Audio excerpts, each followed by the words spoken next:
Bonjour, aujourd'hui je vous propose un format un peu inhabituel de ce que je partage avec vous au quotidien.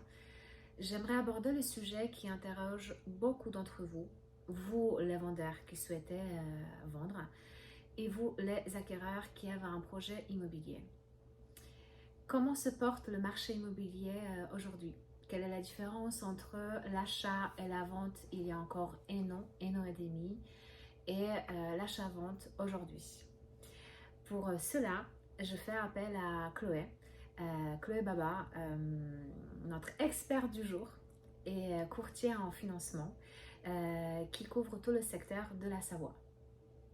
Bonjour à tous. Bonjour Chloé. Est-ce que tu peux te présenter en quelques mots et nous expliquer en quoi consiste ton métier de courtier en financement? Avec plaisir. Donc moi c'est Chloé, j'ai une expérience dans le milieu bancaire, j'ai passé 13 ans du coup dans le milieu bancaire et depuis maintenant pratiquement 5 ans je suis courtier en financement. Donc le courtier en financement c'est l'intermédiaire entre le client et la banque.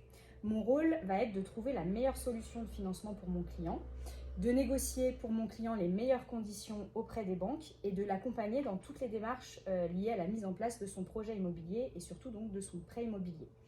On propose un accompagnement qui est vraiment de A à Z. Donc on accompagne le client dès le départ pour l'étude de sa capacité d'emprunt et donc pouvoir déterminer son budget pour qu'il puisse ensuite chercher un bien, jusqu'à la signature chez le notaire, en passant évidemment par toutes les phases qui sont le rendez-vous en banque, le décaissement des fonds, etc.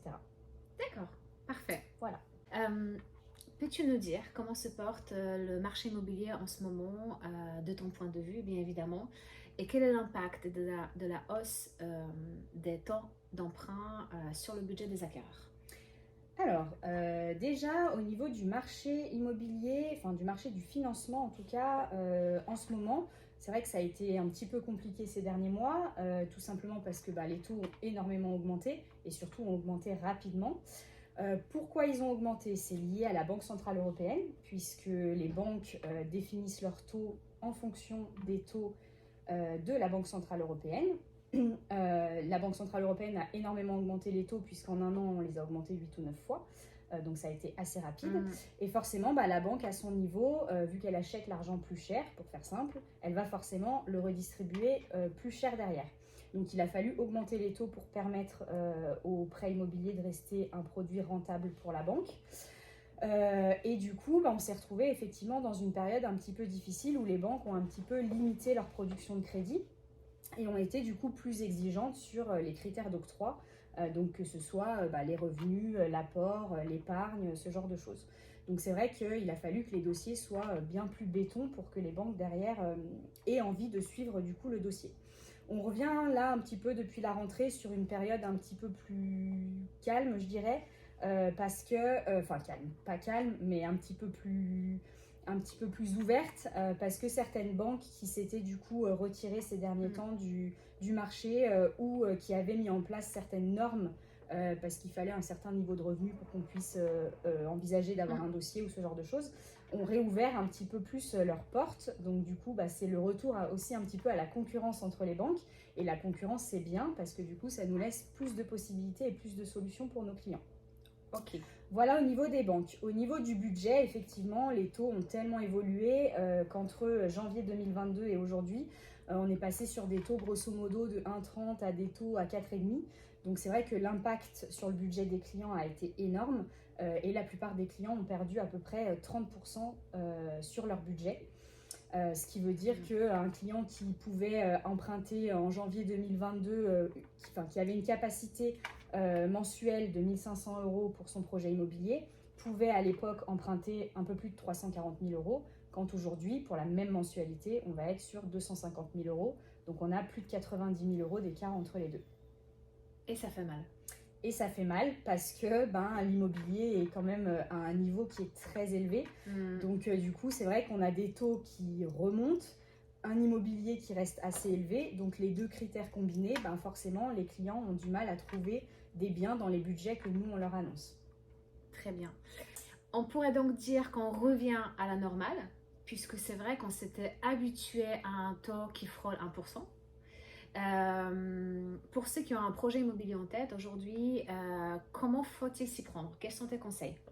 Alors déjà, effectivement, il faut bien se mettre en tête qu'on revient à la normale, que tout ce qu'on a connu ces dernières années, c'était vraiment quelque chose d'atypique, puisque moi j'ai eu pour certains clients des taux à 0,80 sur une durée de 25 ans, donc c'est vraiment quelque chose de très atypique. Ce qui s'est passé, c'est que cette situation atypique qui devait durer peu de temps a en fait duré quelques années, donc on s'est vraiment rentré dans les mœurs, on s'y est vraiment habitué. Aujourd'hui, il faut juste se dire qu'on revient sur des taux normaux, des taux à peu près de 2008, donc c'est vrai que ça date déjà d'il y a quelques années, donc il faut remonter loin dans nos souvenirs. Donc du coup, le fait qu'on revienne sur une normalité, il faut aussi revenir aux fondamentaux et surtout se dire qu'un projet immobilier, ça se prépare. On ne se réveille pas un matin en se disant tiens, aujourd'hui je vais être propriétaire, je vais acheter un bien. C'est quelque chose qui se prépare sur du long terme. Et ça, il faut qu'on se réhabitue à ça. Parce que dernièrement, l'accès au crédit était tellement facile. Les banques prêtaient sans apport sur des durées très longues. C'était vraiment très très simple d'accéder au crédit. Donc vraiment, on se disait que oui, on pouvait se lever un matin et devenir propriétaire. Aujourd'hui, il faut qu'on revienne sur les fondamentaux. Et moi, mes débuts en banque, c'est vrai que quand je recevais mes clients, je les conseillais de faire de l'épargne moyen-long terme pour envisager plus tard un projet immobilier. Et il faut qu'on revienne là-dessus et qu'on se dise effectivement qu'il y a des choses à mettre en place avant de se lancer dans un projet. Donc vraiment, l'idée, c'est de nous contacter, nous courtiers, le plus tôt possible, bien en amont d'un projet, pour qu'on puisse étudier le dossier et expliquer en fait aux futurs acquéreurs ce qu'ils vont devoir mettre en place pour pouvoir envisager un projet dans quelques mois. Mais vraiment, il faut revenir sur quelque chose de préparé en amont. Très bien. Donc, avant même de commencer à regarder les appartements, les maisons, les terrains ou éventuellement la construction, le mieux, c'est de commencer par le début, ça veut dire venir te voir. C'est ça. Venir me voir pour que je puisse déjà vous communiquer le budget que vous aurez pour une future acquisition et que je puisse également vous donner des conseils sur tout le reste parce qu'effectivement, le budget va surtout dépendre notamment des revenus et des charges et des fameux 35% d'endettement. Donc ça, moi, je vais pouvoir déjà vous le calculer. Mais au-delà du critère de l'endettement, les banques ont beaucoup d'autres critères qu'elles regardent. Et c'est vrai que de venir me voir en amont, ça va me permettre de vous donner des conseils pour que le dossier soit vraiment béton le jour où le projet sera lancé, sera concret. Et puis, c'est toujours très rassurant aussi pour nous, donc les conseillers en immobilier, quand on reçoit les acquéreurs, quand ils font une offre, qu'effectivement, on a un courtier qui les suit et qui est sûr que leur dossier, il est vraiment bien ficelé. Tout à fait. Parfait. C'est une sécurité. Très bien, Chloé. J'aurais deux dernières questions à te poser. La première, à quoi faut-il s'attendre sur le mois à venir? Et la deuxième, comment faut-il faire pour te contacter? Alors, sur les mois à venir, on n'a pas de boule de cristal, donc on ne peut pas être sûr de ce qu'on va avancer. En tout cas, la tendance nous fait dire que jusqu'à la fin de l'année, les taux vont continuer à augmenter légèrement. Puisque donc, la Banque Centrale Européenne a de nouveau augmenté ses taux courant septembre et il faut un petit peu de temps pour que les banques appliquent les hausses qu'elles subissent à chaque fois. Donc jusqu'à la fin de l'année, ça va continuer d'augmenter légèrement et normalement sur 2024, on nous annonce une stabilité des taux. Donc c'est plutôt une bonne nouvelle. C'est plutôt une bonne nouvelle pour dans nous. Le contexte qu'on a vécu ces derniers temps, mais voilà, 2024, ça devrait être plutôt stable dans les annonces qu'on nous fait.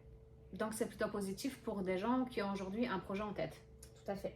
Ok. C'est plutôt positif. Après, ce qu'il ne faut pas oublier aussi, c'est qu'on est quand même sur un marché cyclique et que de toute façon, faire un prêt immobilier aujourd'hui n'est pas entre guillemets risqué dans la mesure où le jour où les taux rebaisseront de nouveau, peut-être d'ici 5 ans, je ne sais pas, 5-10 ans, rien n'empêchera aux clients qui auront fait un prêt immobilier maintenant de le renégocier ou de le faire racheter à ce moment-là pour profiter du coup de la baisse des taux. Ça, c'est important de le préciser. Tout à fait. Super. Comment peut-on faire appel à toi? Alors, pour faire appel à moi, c'est pas compliqué. Il suffit de me contacter soit par téléphone, soit par mail. Et je pense que Claudia fera le nécessaire pour mettre mes coordonnées dans cette petite vidéo. Vous allez avoir normalement le numéro de téléphone qui va s'afficher également dans le descriptif de cette vidéo. Vous allez pouvoir trouver toutes les coordonnées de Chloé. En tout cas, Chloé, merci beaucoup pour ce petit moment passé ensemble. J'espère qu'on a répondu également à la plupart de vos questions. Si jamais vous avez d'autres questions à nous poser, n'hésitez surtout pas à revenir vers nous, que ce soit par écrit ou par téléphone. Avec plaisir. Bonne Bonne journée. journée.